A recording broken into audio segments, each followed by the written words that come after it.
Okay, here's our look at the G.I. Joe role-playing game.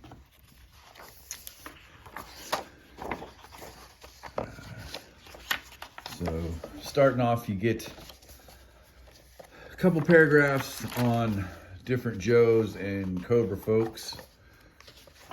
Not really stats, but just kind of descriptions. And here we go. Get a little bit about how what role-playing games are, yada yada. Most of us know that already. All right, so then we've got your character creation steps. Discuss with your GM and other players what kind of characters y'all are going to make.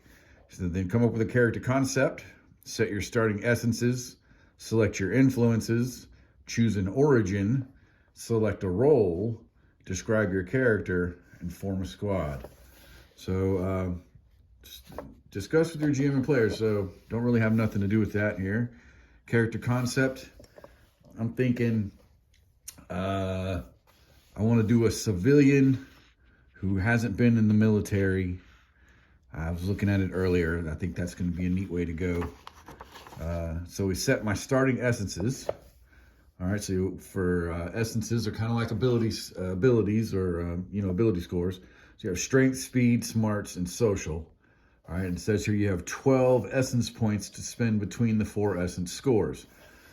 So you get 12 points to spend between these 4. So that means folks like me who would do 3s in all, 3, 6, 9, 12. So you get 3s in all of them. And then basically as you're figuring things out, you add like 10 to that. So they're basically like 13. So you get like a +1 basically. Although the Essence20 system is different than the D&D 5th edition system than the 5th edition. It's close, but it's not. So then we have select influences, choose an origin, select a role. So yeah, our guy's gonna be all 3s. So we select an influence. And then we describe it, form a squad. So influences. So we have adventurer, artisan, athlete, checkered past, gearhead, green shirt, martial artist, nomad, small town roots, professional, specialist, or thrill seeker. So for me, I'm thinking either nomad or small town roots would be fun for the character that I was thinking of. So let's look at that, nomad or small town roots. With the nomad, you have strong ability to read people and their motivations due to how fast you need to make new friendships, and a good judge of character. You gain an edge on social skill tests when attempting to gain insight into someone's motives or to see if they're lying to you. Additionally, you have an edge on any culture tests about cities you have lived in. So that's the influence perk that you get for taking this. It's almost like a background, but it's an influence. The hang up for this is you don't often open up to others because you have learned through the impermanence of your life that it is a waste of time. It takes a while for you to trust new people, and you do not believe any stranger on your first encounter with them. You have a snag on social skill tests when dealing with strangers for the first time. And I'll explain snags and edges and stuff here in a little bit. So you can roll like your location. You roll a d20 and find out where you were. Or you can pick, if you had some place. Then you got some nomad bonds. So, you can roll a d12 and you have some kind of thing. Like this one says, I love learning about new cultures. And this one is, I miss my nomadic lifestyle and sometimes feel stuck in one place without action. So that's nomad. It's, small town roots. The perk, your wisdom guides you and your hard work pays off. Once per session, when making a choice, you may ask your GM which option is better for you. The GM must answer truthfully which of the two is most beneficial to you, if it is at all possible to estimate. Okay, so that's pretty good. Hang up. Sometimes your simple experiences show that you lack eloquence or understanding of the greater world around you. When you meet someone new who you don't share an influence with, you suffer a snag on your first social skill test with them. Small town roots bonds. No one is beyond redemption. It just takes giving an honest chance and hard work. I'd rather do something and be wrong than hesitate until the exact right moment. Most folks just need someone to believe in them to succeed. So I'm thinking, although the influence perk is better, I think Nomad would probably be better for the character that I'm thinking of. I'll go through here. Then we have your origin branches. So this is kind of like your class almost. Well, not really. It depends on where you come from. Like if you want to be a soldier, right, in the army, other origins, army.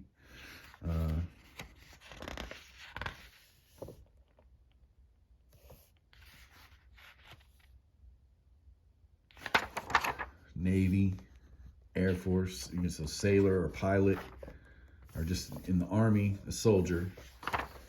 Navy, you're a sailor. Air Force, you're a pilot. Non-branch specific support origins, first responder, covert ops, intelligence, non-military, engineer, civilian, scientist.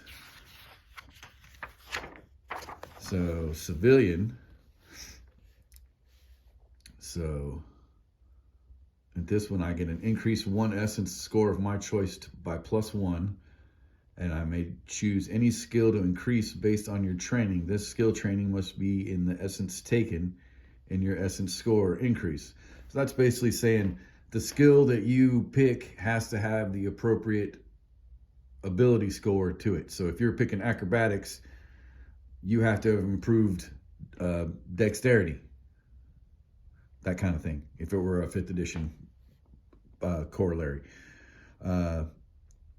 Starting health, you begin play with 1 health. Movement, your ground movement is 30 feet. You're fluent in your native language and 1 other of your choice. And you gain 1 additional language for every 3 points of social you possess. So this guy would start with 3 languages. An origin benefit, choose 1 general perk, which you must meet all prerequisites for. So we get a general perk. All right. So let me come over here to roll call. I've already decided this guy would be a ranger. Loose units as tough and dangerous as a runaway train. Misfits recruited to G.I. Joe so Cobra doesn't get to them first. Yeah, that sounds like this guy. So we come down here. Infantry. Come on. Officer. Ranger.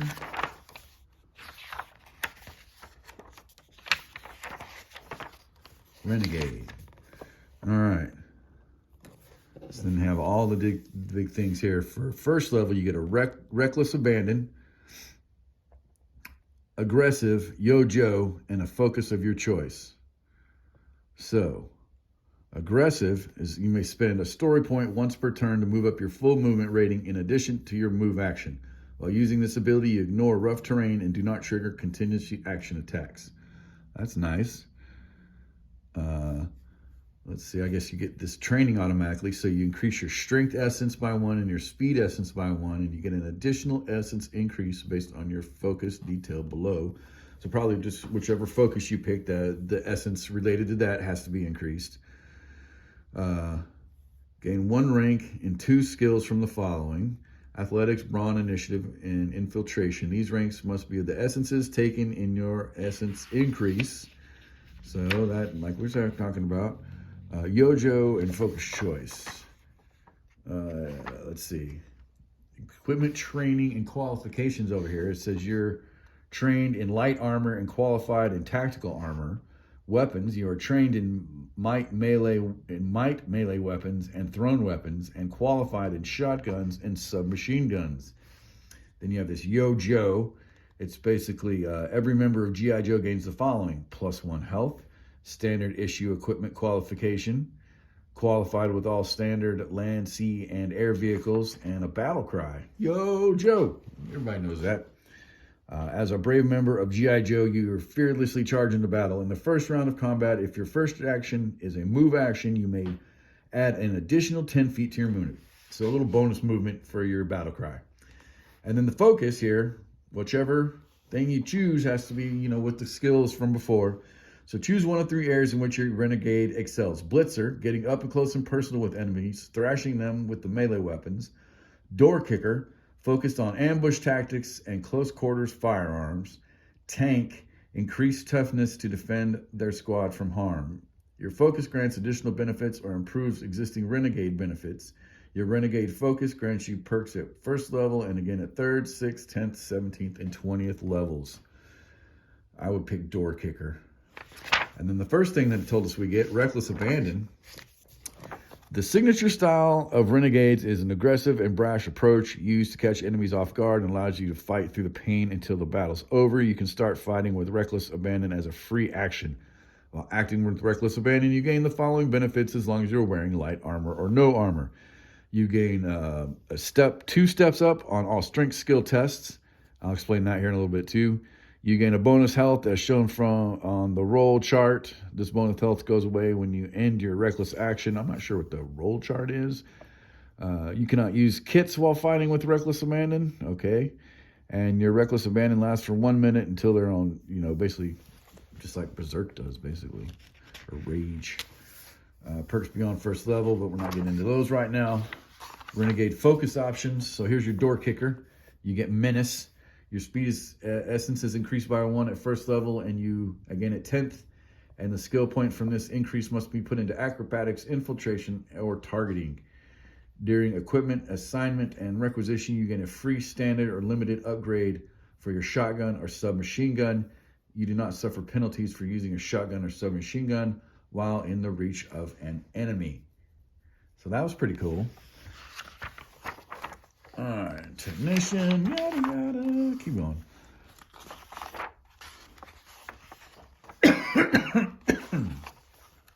Excuse me. Vanguard. All right, essence scores and skills. The 4 S's, how it works. All right, so characters gain a skill point every time they raise one of their essence scores. They must be spent in the skills of that essence. For example, when your strength essence increases, you can't devote that point to speed essence skills like acrobatics. Anytime you could use a point to increase a skill, you select a specialization for that skill in the essence category, like I was explaining before. Let's see. So when you choose a skill in which you do not possess any ranks yet, you gain the rank at a D2. So you get a D2, odd or even. The exception to this is a conditioning skill, as noted in its description later.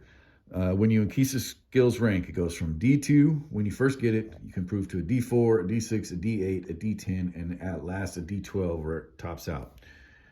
Now, they can be improved beyond that, but that's at the last that human knowledge can give you. All right, or you can learn a new specialization, yada, yada. How skills work in the game, right? You basically, when your character needs to accomplish something, you roll your base die, a D20, and add the highest applicable skill die. If you don't have an applicable skill die, you can still attempt the action, but in doing so gives you a snag, requiring you to roll 2d20 and choose the lowest of the 2. So a snag is like disadvantage and an edge is like advantage. Skill specialization, so you can specialize your skills like acrobatics. Gymnastics gets a D6 when your acrobatics would be at a D4. That's that. Strength, might. This is all the skills going through here. I'm not going to really mess with that too much. Skills, using skills. See, here's the thing I was talking about. So from a D2, you can go to a single D20, auto fail to auto fumble. From a D12, you can go to 2D8, 3D6, auto success, auto critical success. So like I said, the blue ones in blue, that requires some special stuff going on. Equipment or conditional modifiers like environment, things like that. All right, here's your difficulty modifiers, 5, 10, 15, 20, 25, 30, just like in 5th edition rules. Here it is. Edge is you roll a second D20 and choose the higher. Snag is you roll a second D20 and choose the lower. Like I said, group tests, skill roll test, acute sense, general perks. So I got to choose one of these from my background or whatever it was called back here in the beginning. always alert, animal, pet, educated.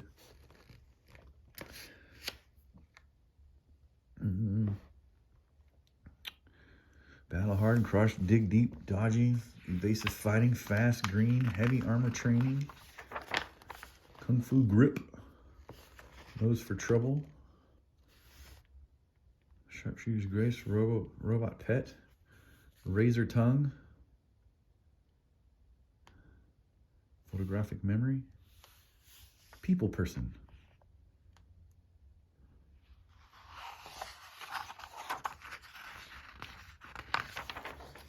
Split focus, snapshot, team player, terrifying presence, tongues. And so then we get into equipment, which you can see I've got my bookmark at, because equipment is pretty much what the G.I. Joe game is about compared to like the Transformers game or the Power Rangers game or the My Little Pony game or any of the other Essence20 games. The thing that's different about G.I. Joe is the equipment and how you can upgrade equipment. We got, you know, standard and limited weapons. Or limited, like, direct, you know, it's just, this over here is anything from unarmed combat to a pistol, rifle, shotgun, close combat blade, concussion grenade, close combat heavy blade, long blade, medium blade, short blade. Then we've got short bludgeon, long bludgeon, down here to artillery lobber, element grenade, power tool, smart grenade, missile. So got a lot of equipment. And then there's all the different effects and traits that weapons can have. And here's weapon upgrades. Anything from ammo belts and aerodynamics and silencers and slings to explosive rounds, make it deadly, corrosive tip, blazing, micro tech weapon, cryo tank, maiming, modular restricted weapon, quake maker, automated, ammo feeder, smasher, ice rounds, smart scope, surgical, swift, banshee, breacher, broiler. So many things that you can do to your weapons. Now here's your battle dress. Clothes, tactical armor, ballistic armor, hard body armor. Here's some more limited: impulse armor, momentum armor, equilibrium armor, stronghold armor, tanker armor, hex mesh, mechanized, exoskeleton, marauder armor. So that's where your marauder armor, that's when you start getting into like battle tech suits and things. And then you have your battle dress upgrades: weather gear, silent, handling, sentry system, grasshopper braces, energized, plating, weapon system, spiked. And here's the kits. Here's the kits that you can't use when you're power attacking or whatever it was called. Gear benefits. Gear and benefits. So all the different gear you could want. Here's some pets over here on this page. Animal pets, animal perks, drone pets, perks, robots, drone upgrades. Then we get into vehicles, G.I. Joe vehicles. So this is going to be a big section here. It's just all, everybody remembers the Vamp, right? That was the first thing my brother got. Or was I get that? I don't even remember. I don't remember who got what. Remember, we had a lot of that stuff.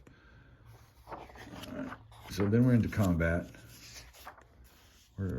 Back it up. Here we go, combat. So initiative is second initiative order, you know, and just like any game, it's a skill test, initiative skill test.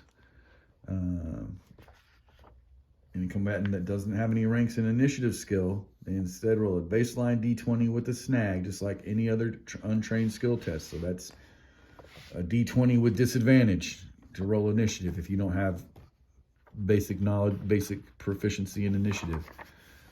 And then you have your different types of action that you can use: free action, movement, prone, aiming, all the different rough terrains and moving.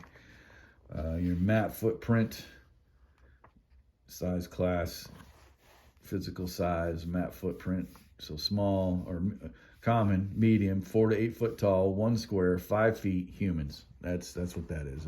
Everybody doesn't necessarily need that. Combat actions you can do, which are attack action, contingency action, which is I'm going to do this if this happens. Defend, hide, lend assistance, search the area, use a skill. It tells you how to make an attack. So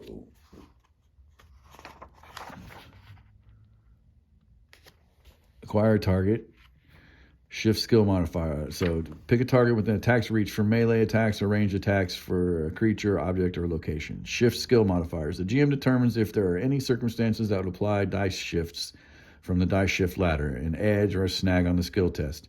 In addition, perks or other effects that can apply dice shifts or other modifiers to your attack skill test. Once all applicable dice shifts are calculated, the final tests are noted. That usually happens within a couple seconds at my table. Determine applicable defense. In order to decide how a skill test or attack affects the target, the GM and sometimes acting player decides which of the target's 4 defensive scores is effective difficulty. Toughness, willpower, evasion, or cleverness. Well, if you're shooting a gun, it's probably going to be toughness because they're not going to know about you. Evasion, maybe if they could see you coming. But it's probably going to be toughness. So roll attack test. With all modifiers accounted for, roll your dice and compare the total to the target's defense. If you meet or beat the target, your attack is successful. What does that sound like? 5th edition rules. Okay, apply effects. Determine effects from the roll, such as damage. Oh my God, damage? You mean like rolling damage dice? Alternative effects and secondary attacks and penalties. So it's literally like 5th edition and 3rd edition and all the others. You decide your modifiers, roll a d20, and that's what happens. And here's your dice shift ladder again for skills. You can do dice shifts for size. So if you're a small person attacking a large person, it's a dice shift down. If you want to get that deep into it. Here we're talking about determining your applicable defenses. This is where you add 10. Your toughness defense is your toughness plus 10, or your toughness defense is 10 plus your strength, which we decided was 3, or maybe up to 5 because of our modifiers.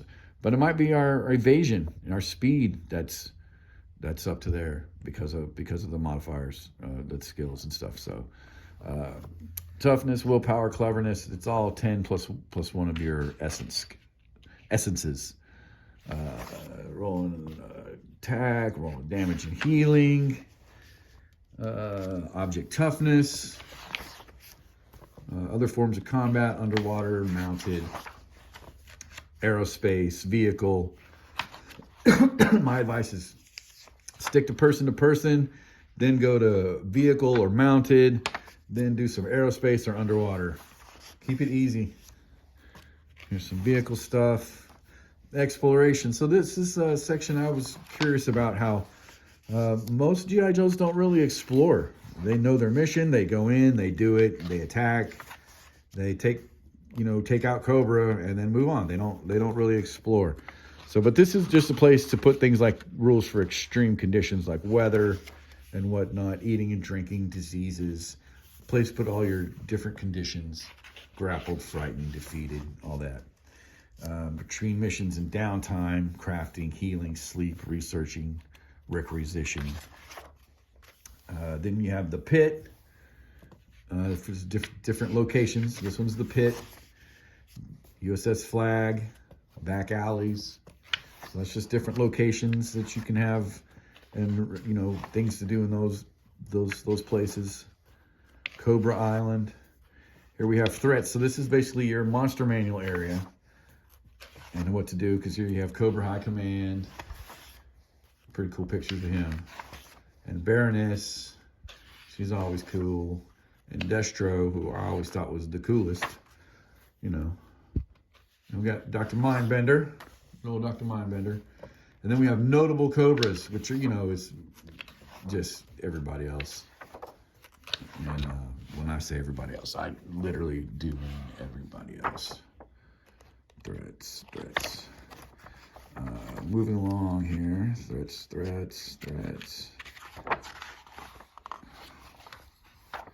Then we have running a mission. So different ways to run the mission. You know, to make it your own, mission balance, breakdown, rewards. And then it gives you the snake pit, example, in the introductory mission for your squad, and all the different things and what's going on with it. So you'd have to read all of that. I'm not going to read it right now, all the way to the index, but concluding the mission right there. So that's from 340, 315. So that's what, a 25-page mission with some good color in there. So that's the G.I. Joe role-playing game. Like I said, it's an Essence20 system, which is so similar, so similar. I don't know if you noticed, but our guy only had 2 hit points. Yeah, so things are a lot different in that game. But there it is, G.I. Joe role-playing game.